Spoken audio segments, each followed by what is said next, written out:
Amis, on va passer maintenant au dossier de ce jour. Et le dossier, c'est la résurrection du clivage droite-gauche. Alain, qu'est-ce qui, dans l'actualité récente, là, vous a fait penser que vraiment, là, on a passé un cap et on s'achemine tout droit vers un scénario droite-gauche, justement, pour la prochaine présidentielle? Il y a plusieurs choses. Il y a déjà, je réfléchis en essayant de prendre du recul, à quoi sert Zemmour en ce moment. Et on voit bien que Zemmour sert essentiellement à recréer une droite et à recréer un combat gauche-droite. Et là, immédiatement, moi, je procède par association. Si on remonte à notre histoire récente, c'est la Ve République. Et la Ve République, si on veut parler du spectacle politique, parce que là, on est vraiment dans le spectacle politique, c'est de dire que le grand moment de la politique, un peu comme le championnat du monde de poids lourd en boxe, c'est l'élection au suffrage universel à 2 tours du président de la République française. C'est-à-dire qu'à un moment donné, il y a une finale où il y a 2 sélectionnés, et c'est le candidat de gauche contre le candidat de droite. Et ça donne le fameux débat, alors c'est Giscard, Mitterrand, etc., etc. Et ça, c'est le spectacle français traditionnel, ce que j'ai appelé moi dans mes écrits, ce qu'on appelle l'auto-alternance. C'est un coup, c'est le tour de la gauche, après c'est le tour de la droite. Et on voit bien qu'il y a eu progressivement des ruptures dans ce spectacle. Le premier grand moment de rupture, c'est quand Jospin, en calculant mal la candidature premier tour de Taubira, qui était censée être une candidate premier tour pour les gens de couleur pour rabattre au deuxième, on va dire que Jospin a fait la même erreur avec ses conseillers qu'a fait Juppé quand la fameuse sélection pour le candidat de droite, c'est de jouer le deuxième tour avant le premier. Et à un moment donné, on a un premier moment, je dirais, disruptif, qui est d'ailleurs un truc incroyable, on s'en est toujours pas remis, c'est Le Pen qui se retrouve au deuxième tour face à Chirac, c'est-à-dire le candidat d'extrême droite face au candidat de droite, au lieu que ce soit le candidat de gauche, Jospin, face au candidat de droite, Chirac. D'ailleurs, Jospin a dit « je me retire de la vie politique ». Et j'en tire les conclusions en me retirant de la vie politique après... Le fait qu'il y ait eu ce moment disruptif, si on fait une chronologie de la fin de ce schéma qui était le schéma roi, la finale gauche-droite, c'est que du coup, au coup d'après, il faut créer ce qu'on appelle un autre troisième homme qui ne doit plus être Le Pen. Et donc on fabrique Bayrou. Et Bayrou, fabriqué pour être le troisième homme à la place de Le Pen, éjecte Le Pen du deuxième tour, ça c'est très bien. Mais le problème, c'est que Bayrou se pousse du col et pense que l'avenir est le pouvoir au centre. Or, traditionnellement, c'est ce qu'on appelait à Jalon le mystère des voix centristes, c'est que le parti du centre, que ce soit les radicaux ou les radicaux valoisiens, c'est les types qui pèsent 2%, ça doit être du réseau maçonnique de droite de province, et qui font la bascule entre les 2 tours. Ils vont négocier leurs 2%, puisque la victoire, vous avez vu comme la politique est bien conçue, on a toujours une victoire 51-49, il ne faut pas que ce soit 60-40. 60-40, c'est que ça va mal. Et les centristes, leur destin traditionnel, c'est les 2% qui vont se vendre entre les 2 tours pour faire la bascule.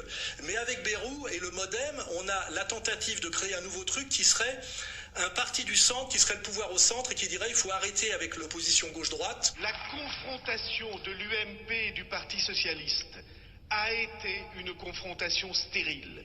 Et ça, Bayrou se fait casser les reins, ça s'appelle le MoDem, il se fait casser les reins. Par contre, qu'est-ce qu'on découvre? C'est que ce qui a été interdit à Bayrou nous est imposé de force par Macron. Non, parce que je suis aujourd'hui en train de construire une offre politique qui dépasse ce clivage. Je suis progressiste, et regardez, je suis de droite et de gauche.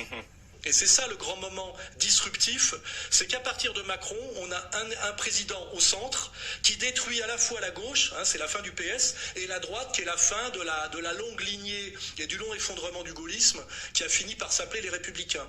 Et ça, on se rend compte d'un truc, c'est que ce pouvoir au centre macronien casse ce spectacle auquel les Français sont habitués, attachés, et qui nous vend la merveilleuse démocratie française, ça casse le spectacle gauche-droite. Alors la dernière fois, on a eu la finale Macron-Marine, et on a vu Marine, qui était censée incarner la droite, s'effondrer totalement.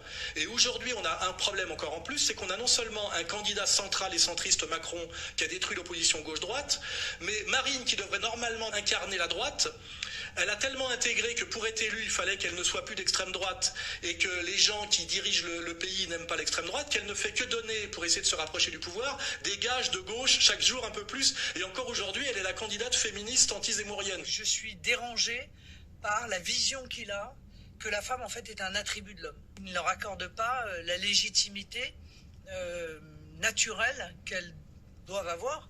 Donc le spectacle politique, parce que que c'est de ça dont il faut parler, a un gros souci aujourd'hui, c'est de recréer un spectacle intéressant, et pour ça, il faut recréer, comment dirais-je, un candidat de droite, puisque Marine fait défection. En fait, elle n'a pas compris, Marine, elle croit qu'elle fait ce qu'il faut pour se rapprocher du pouvoir, alors qu'elle fait tout ce qu'il faut pour être éjectée du spectacle. Et donc, c'est là qu'on comprend que la fonction de Zemmour, c'est pas de prendre le pouvoir, c'est même pas d'être dans le sérieux vraiment, c'est de recréer vite fait une droite de spectacle. Parce que d'ailleurs, le contresens total d'un mec comme Le Gallou qui dit « ce qui est bien avec Zemmour, c'est que ça redonne de l'intérêt à la politique ».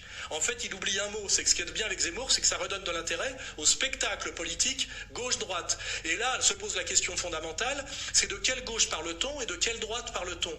Et en fait, Zemmour crée une droite spectacle, c'est-à-dire une droite d'esthétique, une droite d'apparence, c'est pour ça d'ailleurs qu'il s'appuie beaucoup sur la jeunesse, qui permet aussi de valoriser comme les deux faces d'une même médaille, une gauche du spectacle. Et que avec cette gauche du spectacle et cette droite du spectacle, qu'est-ce que ça masque?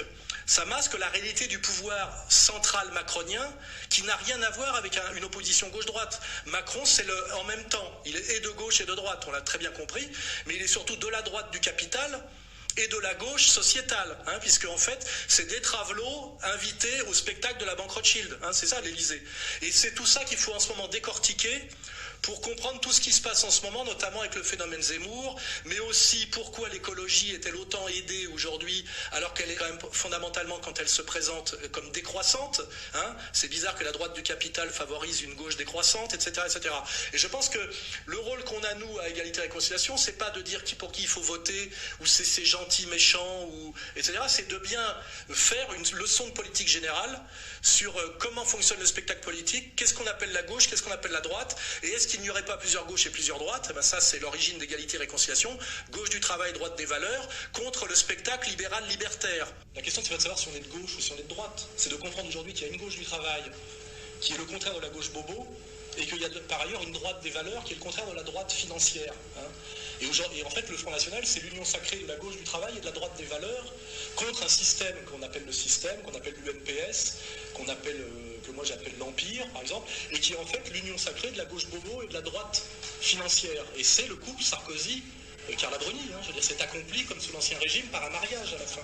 Et en réalité, non seulement Zemmour ne nous sort pas de tout ça, de tout ce spectacle, mais il est là pour régénérer le spectacle. C'est ça le vrai contresens que font certains types de droite en ce moment. Et c'est aussi ça qu'il faut dévoiler pour dévoiler Zemmour sans avoir besoin de le critiquer bêtement sur des positions qui sont d'ailleurs très sympas, très agréables à entendre et très justes. Voilà, là je vous ai posé le décor. Merci beaucoup Alain. Alors Xavier, est-ce qu'on peut revenir sur la genèse de ce clivage? Alors on ne va pas remonter jusqu'à la chambre